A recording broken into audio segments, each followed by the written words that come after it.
लक्ष्य पाने के लिए यदि हम तन मन और धन लगा देते हैं, लक्ष्य पाने के लिए यदि हम तन मन और धन लगा देते हैं, सच कहता हूँ दोस्तों, कुंडली के सितारे भी अपनी जगह बदल देते हैं। तो हेलो दोस्तों, स्वागत है आपका केमिस्ट्री चैनल पर। मेरा नाम कुसुम बाती। मैं आज आपके लिए एक नए टॉपिक के साथ फुल जोश में आपको लेकर आया हूँ। क्लासेस एनसीईआरटी साइंस, जो मैंने 8 चैप्टर पिछली वीडियो में आपको करा दिया है, जो 9 चैप्टर में आज आपको कराऊंगा, जिसका नाम है सजीव एवं उनका परिवेश। तो हम चलिए शुरू करते हैं बिना किसी देरी के चैप्टर 9 से, क्वेश्चन 1 से। पौधों और जीवों में अनुकूलन के संदर्भ में निम्नलिखित कथनों पर विचार कीजिए। पौधों और जीवों के विशिष्ट लक्षण एवं स्वभाव जो उन्हें एक आवास विशेष में रहने और अनुकूल बनाते हैं, अनुकूलन कहलाते हैं। मैदानी क्षेत्र मैदानी क्षेत्र के एक व्यक्ति को ऊंची पहाड़ी क्षेत्र में तीव्र गति से सांस लेनी पड़ती है, परंतु थोड़े ही दिनों बाद वह सहज हो जाता है। यह अनुकूलन का सटीक उदाहरण है। उपयुक्त कथनों में से कौन सा कथन सही है? यह है ए केवल एक, बी केवल दो, सी एक और दो दोनों, डी ना तो एक ना ही दो। तो इसमें से ऑप्शन नंबर कौन सा? इसमें से ऑप्शन नंबर एक सही है। पौधों और जीवों को विशिष्ट लक्षण एवं स्वभाव जो उन्हें एक आवास विशेष क्षेत्र में रहने अनुकूल बनाते से अनुकूलन कहते हैं। अनुकूलन की परिभाषा हो गई है। अब इसकी व्याख्या देख लेते हैं।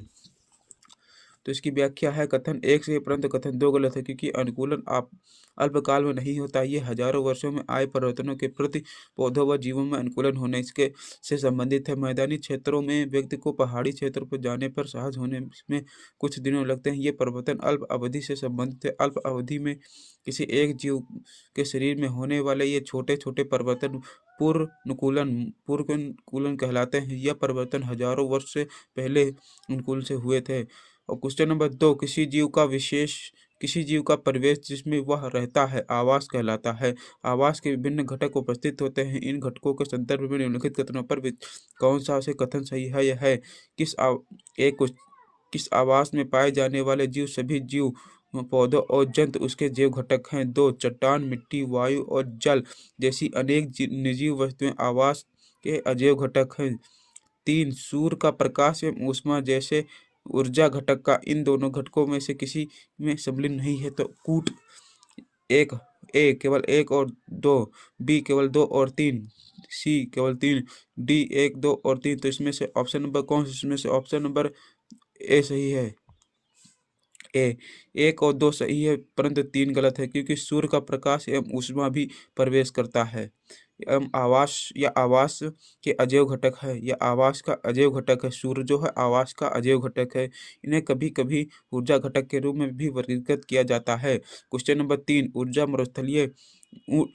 ऊंट मरुस्थलीय परिस्थितियों को लिए अनुकूलित होता है। उसके अनुकूलन के संदर्भ में निम्नलिखित कथनों पर विचार कीजिए। 1, उसके पैर लंबे होते हैं जिससे उसका शरीर रेत की गर्मी से दूर रहता है। उसमें मूत्र सर्जन की मात्रा बहुत कम होती है तथा मल शुष्क होता है। उसको पसीना नहीं आता ऊँट को। उपयुक्त कथनों में से कौन सा कथन सही है? यह है, ए केवल एक, बी केवल एक और दो, सी केवल तीन, डी एक, दो और तीन। तो ऑप्शन नंबर इसमें से कौन सा? ऑप्शन नंबर डी से एक, दो और तीन।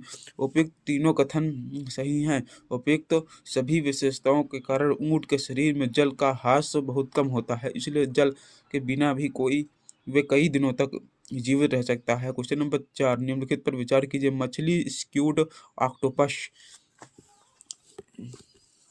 उपयुक्त में से किसका और किनका शरीर धरारेखीय नहीं होता है? केवल एक और दो, सी केवल दो और तीन, डी एक, दो और तीन। इसमें से ऑप्शन नंबर सी है, केवल दो और तीन में। मछली में शरीर धरारेखीय होता है या मछली के पानी में गति करने में सहायक होता है। मछली का शरीर चिकने सल्कों से ढका होता है। ये सल्क मछली की सुरक्षा प्रदान करते हैं, साथ ही जल में सूक्ष्म गति में सहायता होते हैं। दूसरे शब्दों में समुद्री जंतुओं का शरीर भी धरारेखीय होता है, परंतु स्क्विड, ऑक्टोपस जैसे समुद्री जंतुओं का शरीर आमतौर पर धरारेखीय नहीं होता है। जब वे जल में चलते हैं तो अपने शरीर को धरारेखीय बना लेते हैं। तो ऑप्शन नंबर इसमें से सी का सही था। क्वेश्चन नंबर 5, निम्नलिखित पर विचार कीजिए। ऑक्टोपस, व्हेल, डॉल्फिन उपयुक्त में से किसमें किनके श्वसन के लिए गिल नहीं होते हैं?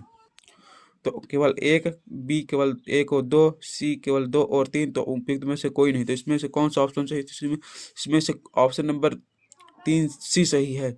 2 और 3, जल में श्वसन के लिए ऑक्टोपस के शरीर में गिल गिल या क्लोम होते हैं। गिल स्क्विड और मछलियों में भी होते हैं, परंतु डॉल्फिन एवं व्हेल जैसे कुछ जंतुओं में गिल नहीं होते हैं। ये सिर पर स्थित नासादार तथा वात छिद्रों द्वारा सांस लेते हैं। ये लंबे समय तक बिना सांस लिए या रह सकते हैं। वे समय समय पर समुद्री की सतह पर आकर श्वसन छिद्रों से जल बाहर निकालते हैं और श्वास द्वारा स्वच्छ वायु, अच्छी वायु अपने अंदर खींचते हैं, वायु अपने अंदर भरते हैं।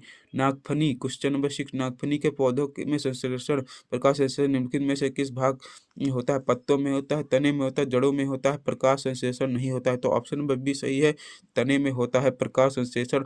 नागफनी में के पौधे में किस में होता है? तने में होता है प्रकाश संश्लेषण। नागफनी एक मृस्थलीय पौधा है। मृस्थलीय पौधे वाष्पसर्जन द्वारा जल की बहुत कम मात्रा निष्कासित करते हैं। मृस्थलीय पौधे में पत्तियों या तो अनुपस्थित होती हैं अथवा बहुत छोटी होती हैं। कुछ पौधों पत्तियां अनुपस्थित या बहुत छोटी होती हैं, क्योंकि इसलिए वहाँ पर जैसे राजस्थान में है मस्तूलीय क्षेत्र है, वहाँ ज़्यादातर वहाँ पानी नहीं मिल पाता है, न वर्षा होती है, इसलिए वह पत्ती जो है कांटों में अपना बदल लेती हैं, इसलिए वह कांटों में परिवर्तित हो जाती हैं पत्तियां, इसलिए कम पानी लगता है और आसानी से वे जीवित रहती हैं। कुछ पौधों में पत्तियां कांटों के रूप में बदल लेती हैं। इस पत्ती में होने वाले वाष्प से होने वाले जल का ह्रास में कमी आती है। नागफनी की पत्ती जैसी संरचना वास्तव में इसका तना होता है। इसमें प्रकाश संश्लेषण समानता तने में होता है। तना एक मोटी मोम परत से ढका होता है, जिसमें पौधों का जल संरक्षण में रहता सहायता मिलती है। अधिकतर मस्तलीय पौधे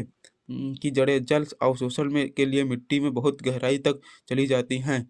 तो अगर आपको वीडियो अच्छा लगा तो वीडियो को लाइक कीजिए, शेयर कीजिए और कमेंट करना ना भूलें, और चैनल को आप जरूर से जरूर सब्सक्राइब कर दीजिए और बेल आइकन दबा दीजिए, जिससे आपको वीडियो सबसे पहले पहुंचे। आपको ऐसी ही वीडियो मिलती रहेंगी जो ऑल एग्जामिनेशन के लिए मोस्ट इम्पोर्टेंट हैं।